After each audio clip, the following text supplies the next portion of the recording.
Lá no fundo do mar Egeu, um navio naufragado há 2000 anos guardava um segredo. Um segredo que ia mudar tudo o que a gente pensava sobre a história antiga. Hoje, nós vamos desvendar o objeto mais complexo e misterioso da antiguidade, o mecanismo de Anticítera. E a pergunta que não quer calar desde que ele foi descoberto é, no mínimo, fascinante. Como é que um computador de 2000 anos, uma coisa tão sofisticada, podia existir naquela época? Será que a gente está falando de uma tecnologia que nem era deste mundo? Bom, vamos mergulhar fundo nisso.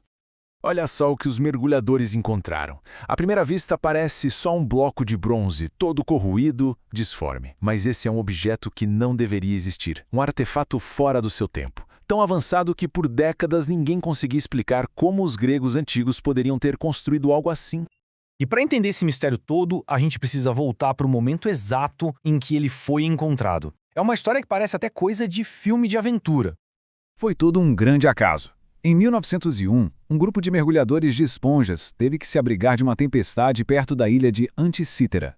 E aí, enquanto esperavam o tempo melhorar, um deles resolveu explorar o fundo do mar e deu de cara com um navio romano naufragado, lotado de tesouros.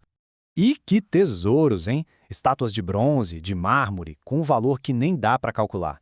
Joias, moedas, e no meio disso tudo, aquele bloco de bronze esquisito, que de início ninguém deu muita bola. Ele foi praticamente deixado de lado, quase esquecido. O interessante é que para entender esse objeto foi uma jornada, viu?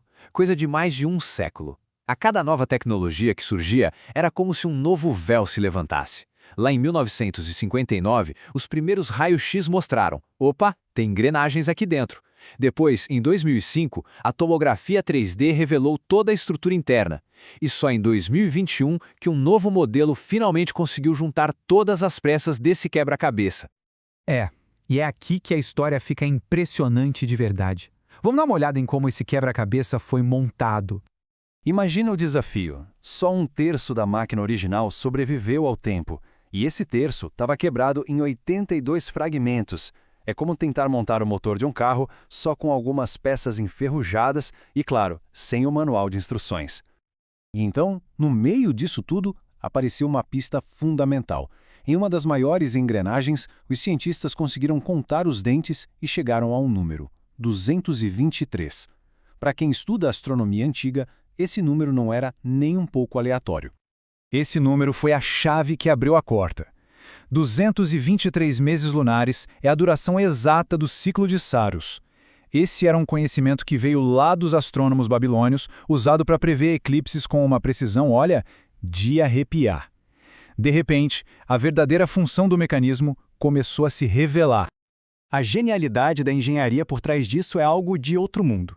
Para simular o movimento dos planetas, que não é um círculo perfeito, os gregos usaram um sistema que a gente chama de engrenagens epicíclicas. Basicamente, são engrenagens que giram em cima de outras engrenagens. É um conceito tão complexo que a gente achava que só tinha surgido mais de 1000 anos depois. Certo. Agora vamos juntar tudo isso. O que esse aparelho realmente fazia quando estava inteiro e funcionando? E o resultado final é espetacular. A reconstrução mais recente, de 2021, mostra um verdadeiro cosmos de bronze. Uma representação mecânica do universo exatamente como os gregos o entendiam. Era, sem sombra de dúvida, o primeiro computador analógico do mundo. Ele seguia o Sol, a Lua e os 5 planetas que a gente consegue ver a olho nu. Previa eclipses, dizendo a data, a hora e até a cor, e não parava por aí. Ele também tinha um calendário e marcava o ciclo de 4 anos dos Jogos Olímpicos. Era um resumo de todo o conhecimento grego. Uma máquina tão incrível assim, claro, levanta uma pergunta bem óbvia. Quem teria a genialidade para criar uma coisa dessas? Olha, não tem nenhuma assinatura no aparelho, mas todas as pistas, tanto históricas quanto técnicas, apontam para um único nome: Arquimedes, o grande matemático, físico e inventor de Siracusa. E a gente tem um testemunho muito forte disso.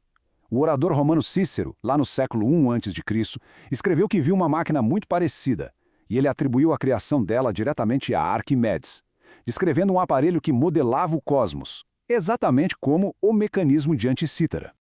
E isso tudo nos leva à conclusão e às implicações gigantescas que esse objeto tem para a nossa visão da história. Então, respondendo àquela pergunta do início, não. Não foi obra de alienígenas. Foi, na verdade, o ponto mais alto do gênio humano daquela época. Uma prova que os gregos antigos tinham uma tradição de engenharia mecânica muito mais sofisticada do que a gente imaginava. Uma tradição que infelizmente se perdeu quase que por completo. E essa talvez seja a parte mais chocante. A tecnologia de engrenagens de bronze de alta precisão que a gente vê nesse mecanismo, ela simplesmente some da história. A gente só foi ver algo parecido mais de 1500 anos depois nos relógios das grandes catedrais da Europa medieval. É um buraco tecnológico que é difícil até de acreditar. O mecanismo de Anticitera provavelmente não era único, e isso deixa a gente com uma pergunta no ar para pensar. Se uma coisa tão incrível sobreviveu por puro acaso, por sorte, que outros conhecimentos, que outras maravilhas da engenharia antiga foram simplesmente perdidas para sempre no tempo? Fica aí a reflexão sobre esse legado incrível que quase se perdeu. Fica o convite para deixar um comentário sobre qual outro mistério da história poderíamos desvendar aqui. E claro, quem gostou dessa viagem no tempo, se inscreve aí para não perder nossa próxima análise. Até lá!